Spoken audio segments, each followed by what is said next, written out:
Hello everyone, today we're going to learn how to wet block a project.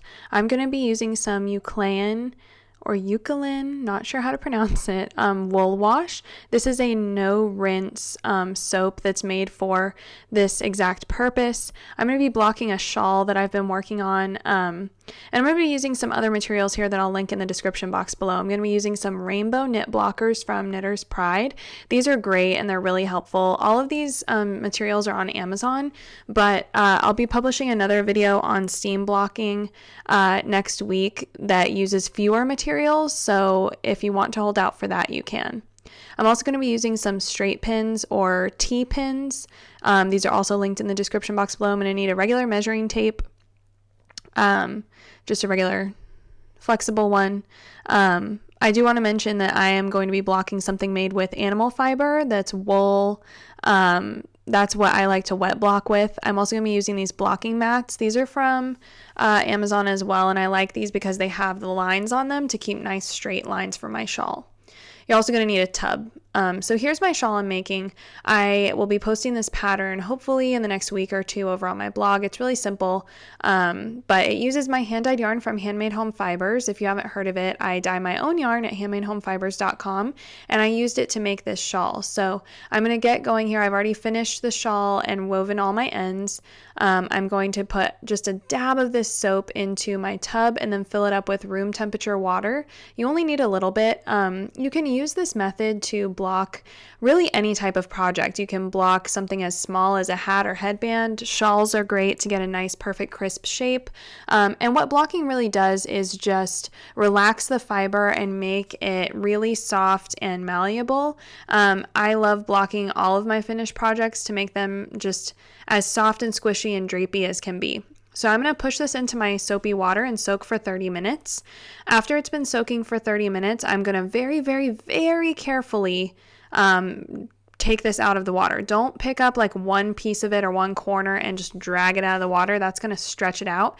And especially if you've crocheted, you can use this method with knitting too, but if you've crocheted something, once it stretches, it doesn't really bounce back like knitting does. So make sure not to stretch it at this stage. Just be very careful and kind of handle the weight of it in your hands. Squeeze out some water, but you're going to take a dry towel and just kind of lay it out like a hot dog style, and then roll it up, squeezing as you go. I've sped up this video just so that we're not here for forever, but you can get the idea, and if you need to pause and rewind, please, as always, you're welcome to do that. So I'm pushing on it as I roll it. This is a really good way to get all of the water out, or the excess water, without stretching it and kind of wringing it out. So now it's a bit drier. I'm going to flip my dry towel over and do the same thing again. Just because I want as much excess water out of this as possible, I just want it damp. But by soaking it for 30 minutes, all of the fibers have really gotten a chance to get that soapy water really worked into them. So now I just want the excess water out so that it doesn't take forever to dry. You can see there on my wood floor that there's quite a bit of water coming out of this because it's making my floor all wet. So you can move your soapy water out of the way. I'm going to lay out my blocking mats now. These are interlocking blocking mats. I really like these because they just fit together really easily, and they have numbers on them so you can see, what order to put them in, where the lines will all line up. So I'm going to find number 1 and 2 and put them together like that. With something like a triangle shawl, which is what I'm blocking, I really appreciate having the lines there because I can line up, and you'll see in a minute how I line up the top edge of this shawl to make it perfectly, perfectly straight. I like wearing my triangle shawls not necessarily around my shoulders like a shawl. I like wearing them as a scarf. So this step isn't, absolutely necessary, but for me, I just really like the way that it looks when it's all done being blocked, and it's got just nice, crisp, clean lines to it. So with a triangle shawl, I'm going to find the center of the shawl, so where I started with this pattern.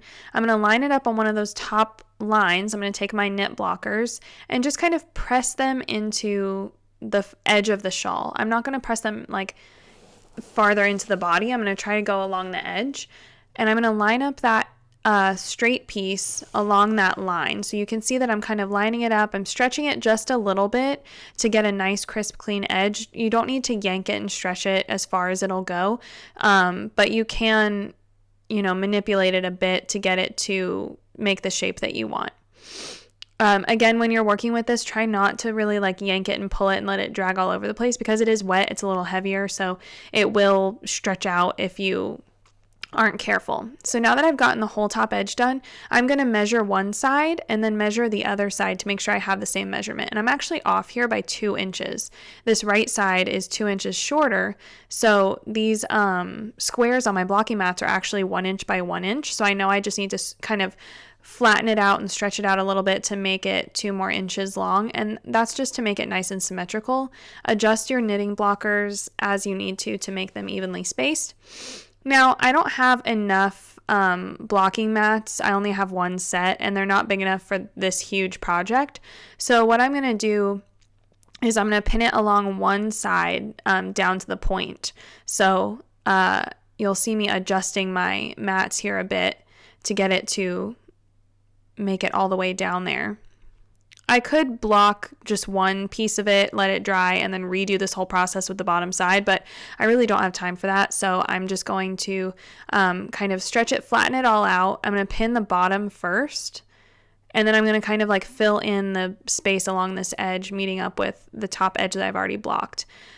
Going diagonal, it's a little harder because you don't have straight lines to follow, so I just try to eyeball it and make it as straight and smooth as possible. The other point of blocking is to smooth out all of the areas that might have a little bit of uneven tension or just otherwise aren't perfectly crisp and straight. And especially since this shawl has stripes, I really like having that crisp straight line along the edge. And if you look at the 2 edges here, you can tell how much difference the blocking really gives it.